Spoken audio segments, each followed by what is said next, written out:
Agora a gente começa com os exemplos mais interessantes, certo? Eu vou fazer um exemplo só. Vou falar para vocês sobre espaços vetoriais topológicos, certo? Então aqui, ó, um espaço vetorial ele é um espaço vetorial topológico. Bom, no espaço vetorial a gente tem as operações de soma, você pode pegar dois vetores desse espaço vetorial e somar, e tem o produto por escalar, né? Que eu vou chamar aqui de M de multiplicação por escalar, certo? Então a gente tem essas duas operações em um espaço vetorial, e o espaço vetorial ele é um espaço vetorial topológico quando essas operações são contínuas, né? Contínuas como assim? Na topologia produto, certo? Claro, aqui você podia pegar os complexos, se você estiver trabalhando com números complexos e tal, mas eu não vou fazer isso não, mas dá na mesma. Certo? Então, a gente tem essas operações já nos espaços vetoriais, e se eu tiver uma topologia em E, e essas operações forem contínuas na topologia produto aqui, a gente vai dizer que E é um espaço vetorial topológico. Certo? Eu queria começar definindo umas funções auxiliares aqui, eu vou mostrar que elas são contínuas. Eu quero falar dessas quatro funções aqui, olha só. Fixado um vetor A, translação por esse vetor A.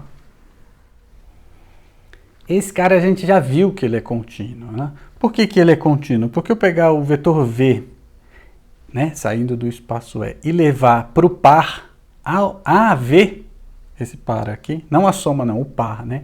É uma operação contínua, a gente viu isso, né? Certo? Porque ela é contínua em cada coordenada. Na primeira coordenada você está pegando o vetor V e levando na constante A, isso é contínuo.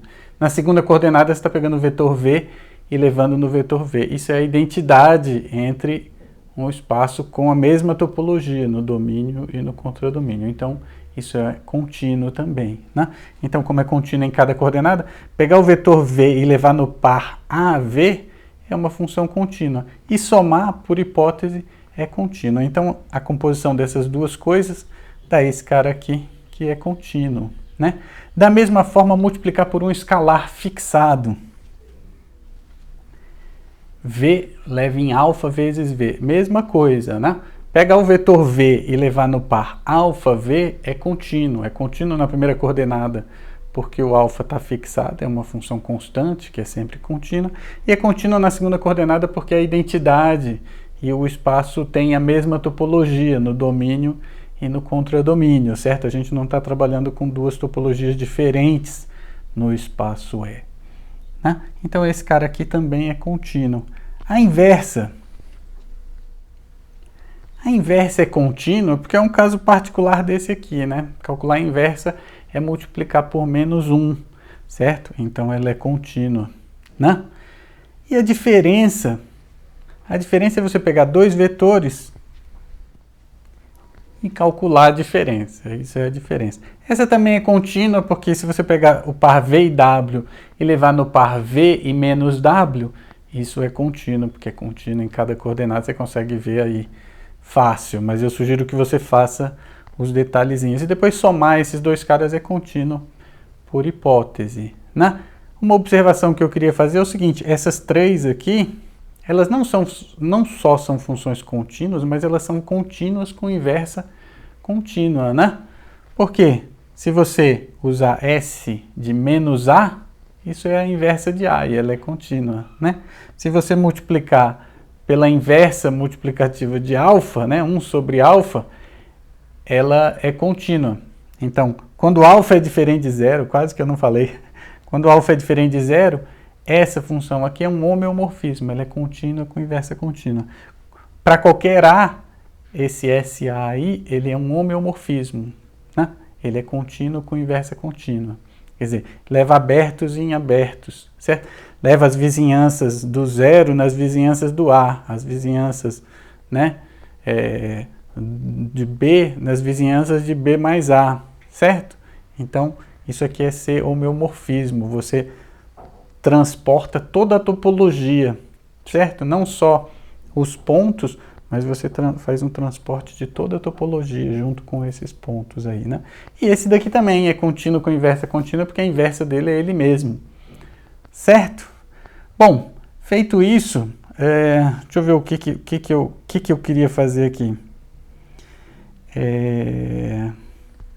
Eu queria começar com uma definição, certo? Vou definir umas coisas para mostrar umas propriedades bem legais dos espaços vetoriais topológicos. Deixa eu enunciar essa proposição aqui antes de eu sair definindo o que eu ia definir. Mas é o seguinte, aqui não está escrito que as vizinhanças de A é igual a A, mas não é isso que está escrito não. O que está escrito é que se você conhecer as vizinhanças do zero, você consegue transportar ela e aí você conhece as vizinhanças de qualquer outro ponto, certo? É isso que está escrito. Da mesma forma, se você conhecer as vizinhanças de um ponto qualquer, você consegue transporta para o zero e depois transporta para esse ponto, né?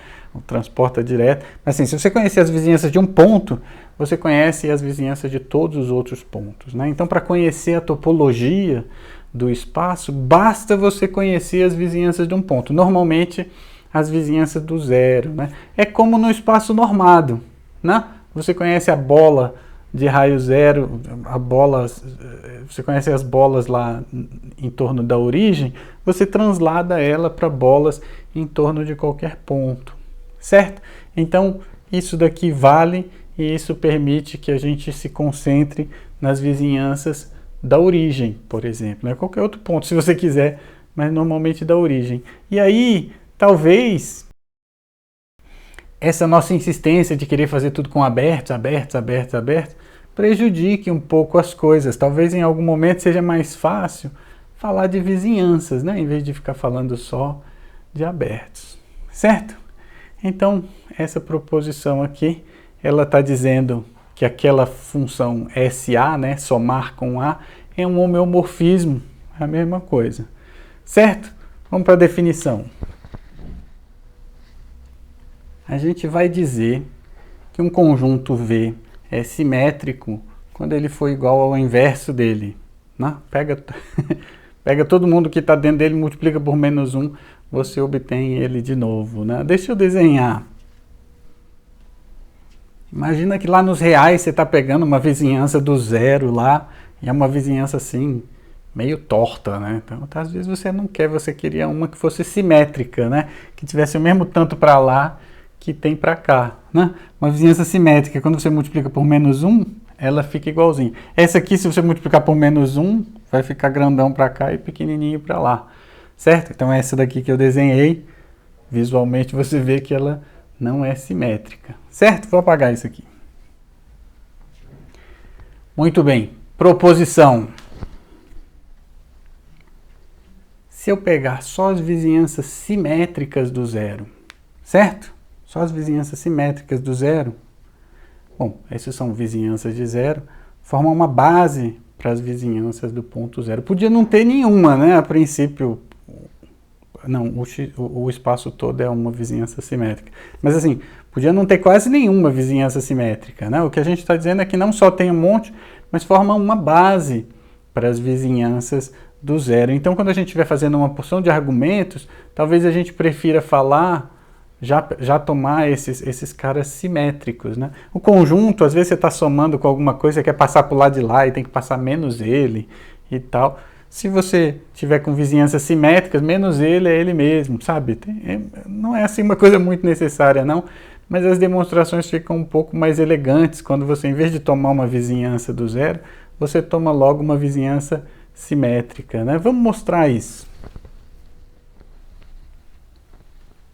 Nossa, que demonstração, que demonstração rápida, hein? Eu omiti um pouquinho uns detalhes, certo? Mas o que eu fiz foi o seguinte, peguei uma vizinhança qualquer, V do zero, certo? E aí, a inversa é um homeomorfismo, quer dizer, leva vizinhanças em vizinhanças, né? E a inversa leva o zero no zero. Então, a inversa leva uma vizinhança do zero em outra vizinhança do zero. Quando a gente calcula menos V, a gente tem uma nova vizinhança do zero. Interseção de vizinhanças é vizinhança, só que interseção dessas duas aqui é uma vizinhança simétrica que está contida em V, né? Então, para uma vizinhança qualquer do zero, a gente consegue uma simétrica contida nessa vizinhança, certo? Então, é uma base de vizinhanças, ok? proposição. Se eu pegar uma vizinhança qualquer do zero, eu consigo uma outra vizinhança W, que na verdade vai ser menor um pouquinho, tal que W mais W está contido em V. Isso daqui, antes de demonstrar, eu acho que vale uma explicação. Esse W aqui é o epsilon sobre 2. Sabe quando você fala assim, pega epsilon sobre 2, pega a bola de raio epsilon sobre 2, né? Você quer o seguinte, você com epsilon sobre 2, você quer dar um pulo e você não quer andar muito, né? E aí dá outro pulo e você quer que esses dois pulos juntos não passe de epsilon, né? Então você está limitado lá, você não quer que dê mais do que epsilon. Aí você pega um epsilon sobre 2, pega um que vai epsilon sobre 2, pega mais outro e a desigualdade triangular vai dizer para você que se você controlar esses pulos, né, pulos pequenos, em etapas finitas, você não vai muito longe. É isso aqui, é o que acontece, né? E assim como epsilon sobre 2, a nossa demonstração pode usar... Bom, eu fiquei aqui tentando adivinhar o que eu ia usar, foi melhor fazer logo e ver o que eu precisava, né? Era muito fácil, na verdade o que a gente vai usar é a operação de soma, certo? A soma ela é contínua, então eu vou pegar a imagem inversa dessa vizinhança do 0V aí, e como a soma é contínua e 0 mais 0 dá 0, né? A imagem inversa vai ter que ser uma vizinhança do ponto 0, 0. E a gente já conhece como é que são as vizinhanças na topologia produto, né? A gente tem uma base, que é o produto das vizinhanças. Então eu tenho duas vizinhanças do zero, A e B. Duas vizinhanças do zero, A e B, que estão contidos nesse cara, porque o produto de vizinhanças forma uma base, né, para o sistema de vizinhanças na topologia produto. Certo? Então eu tenho duas vizinhanças do zero que o produto delas está contido nesse carinha aqui. É só eu pegar a interseção desses dois, né? Se eu pegar a interseção desses dois, isso é uma nova vizinhança do zero que é menor ainda do que essa daqui, né? Como o W está contido no A e o W está contido no B, então W cartesiano, W está contido no A cartesiano B. Isso é uma vizinhança do 0, 0 e está contido na imagem inversa da soma, né? O que significa isso? Que se você somar esses dois, opa, é o que a gente queria. Tá? Então a gente não só consegue uma vizinhança, se você quiser você consegue uma vizinhança simétrica, né? Sempre que você pode pegar uma coisa menor, você pode pegar uma simétrica, que vai dar certo. Certo? Então eu queria fazer essa proposição aqui para poder mostrar uma coisa que não sei se você vai achar legal, mas eu vou mostrar mesmo assim. Um espaço vetorial topológico, para esse espaço ser Hausdorff, T2, né? Dados dois pontos, você consegue os abertos que separam e não tem interseção. Basta que ele seja T0, quer dizer, basta que todos os pontos sejam topologicamente distinguíveis, né? Um exemplo de um espaço que era T0 e que não era Hausdorff era esse aqui. A gente tinha um problema aqui, porque os pontos eram distinguíveis, tem um aberto que contém esse, que não contém aquele, mas não tem nenhum aberto que contém esse, que não contém o outro, então ele não é T1, então ele não é T2.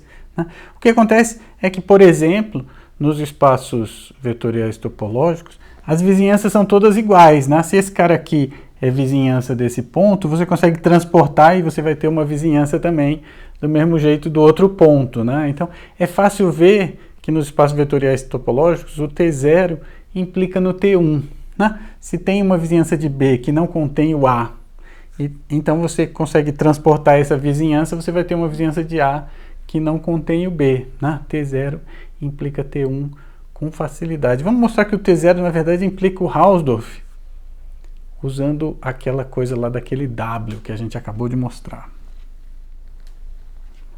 O que a gente sabe por enquanto é isso aqui, ó. Dados dois pontos, um deles, que eu não sei qual, mas eu vou assumir que é o A, mas poderia ser o B, mas um deles contém uma vizinhança que não contém o outro, certo? Então tem o A que ele tem uma vizinhança que não tem o B, ou o B tem uma vizinhança que não tem o A, certo? Isso aqui é o T0, né? Mas a gente acabou de mostrar que para essa vizinhança V aqui, opa, eu não vou escrever V não, perdão, vou escrever assim. Eu vou escrever A mais V, onde o V na verdade é uma vizinhança do zero. Certo? É muito bom. As vizinhanças do ponto A tem todas essa cara aqui, ó. A mais V, onde V é uma vizinhança do zero, né? Porque translação por A é um homeomorfismo, leva vizinhanças e vice-versa, né? Certo? Bom, o que acontece é, essa vizinhança V, fazer isso aqui é imaginar que esse ponto A é o zero, né? Mais ou menos a mesma coisa. Então, essa vizinhança V contém uma vizinhança menor, W, que a soma dela está contida, né? Então, o que acontece aqui é o seguinte. W é uma vizinhança do zero, né? Contida em V, na verdade, W mais W está contido em V. Então, A mais W eu desenhei aqui, ó. Eu peguei essas duas vizinhanças do zero e eu trouxe para o ponto A, né? O que eu sei é que se eu fizer A mais W de novo, ainda está contido lá, né? Então, olha só. A mais W está contido nesse A mais V, porque W mais W está contido em V, né? Isso é que era a proposição anterior, né? Existe um W, que era o epsilon sobre 2, né? Que se você der 2 pulos, você não vai parar tão longe, certo? E o que a gente sabia era que o B não está nesse conjunto, né? Então, em particular, o B não está aqui. O B não pertence a esse conjunto aí, certo? Ao invés de usar não pertence, eu vou usar a interseção. É meio esquisito, mas eu vou escrever assim, ó. Ó, apaguei o lado de lá. E essa coisa da interseção, vou escrever assim, a interseção é igual a vazio. Na verdade, o que eu estou dizendo é que o B não está dentro desse conjunto, né? B não pertence a essa vizinhança aqui. Em vez da vizinhança V, eu peguei uma vizinhança um pouco menor, certo? E eu sei que essa vizinhança, o B não está lá dentro. Então, essa interseção é vazia. Por que eu quis escrever assim com interseção, né? Porque eu vou pegar esse W aqui, eu quero passar para o lado de lá, então eu vou subtrair W dos dois lados, certo? E aí, como não tem interseção, vai continuar sem interseção, olha só. Eu subtraí W nos dois conjuntos, eles não tinham interseção, eles continuam sem ter interseção, né? Esse aqui ficou A mais W. Peraí. Alô? Pessoal, acho que eu consegui. Ah, tá aqui. Pessoal, uma grande catástrofe. Não, eu vim do futuro para consertar essa bobajada que eu falei agora aqui no passado. Olha que absurdo isso. Tem uma interferência cachorrofônica aqui. Se B é diferente de A, então se você somar um conjunto aqui, somar um conjunto ali, não vai ter interseção. Que diabo é isso, né? Se esse K aqui for o espaço todo, você somar dá o espaço todo, Isso aqui não faz o menor sentido. Eu vim corrigir, olha, eu vou lhe dizer, isso viralizou, foi para a internet, eu perdi meu emprego, os governos de vários países ficaram sabendo, a coisa deu uma confusão. Nosso presidente apoiou plenamente, falou que tinha que ser isso mesmo. Gerou uma guerra mundial, eu estou aqui para consertar isso, eu vim do futuro, mas eu acho que vai ficar tudo certo. A coisa aqui é o seguinte, realmente, deixa eu apagar. Você tem um negócio assim, B não está aqui. Um conjunto mesmo que não tivesse interseção com aquele. Vamos fazer assim para simplificar. B não está nesse conjunto. Você realmente pode pegar esse W aqui e passar para o lado de lá subtraindo, sabe? Tem que provar, não é assim. Mas não é porque você somou igual dos dois lados ou subtraiu igual dos dois lados, para você somar um conjunto inteiro aí, rapaz. Dá um negócio gigantesco. Certo? Então, somar qualquer coisa assim não pode não. Passar para o lado de lá vai dar certo. Deixa eu te mostrar. Essa interferência cachorrofônica tá horrível. É essa coisa da viagem no tempo que eu acho que está causando isso. Mas olha só. Dizer que B não está aqui é a mesma coisa que dizer que se você pegar esses caras, ó. Esses aqui. Qualquer W1 e W2 lá em W. B não vai ser igual a A mais W1, W2, né? B vai ser diferente disso daí. Para quaisquer W1 e W2, certo? E aí sim, você pode pegar esse cara e passar para o lado de lá, né? E aí, olha só, quaisquer W1 e quaisquer W2, esses caras não são iguais. Mas esse fulano aqui é um elemento genérico de B menos esse conjunto W, né? Então, quando eu digo para quaisquer W2, eu estou dizendo para qualquer elemento desse conjunto, ele não vai ser igual, e esse aqui é um elemento genérico daquele fulano lá, né? E dizer que um elemento genérico de um nunca é igual ao elemento genérico do outro, quer dizer que a interseção é vazia, né? Aí sim, você realmente pode passar os conjuntos para lá e para cá para fazer essas coisas, não tem problema. Agora, você não pode pegar um conjunto qualquer e somar dos dois lados sabe, vai dar igual, mas se não tem interseção, não significa que não vai ter mais interseção, né? Ok? Então, pessoal, eu acho que eu estou tendo que voltar. Deu certo, eu acho que o mundo está salvo. É uma vizinhança de A, é essa daqui, né? E esse aqui, ó, B menos W. É uma vizinhança de B, né? Menos W é uma vizinhança do zero, né?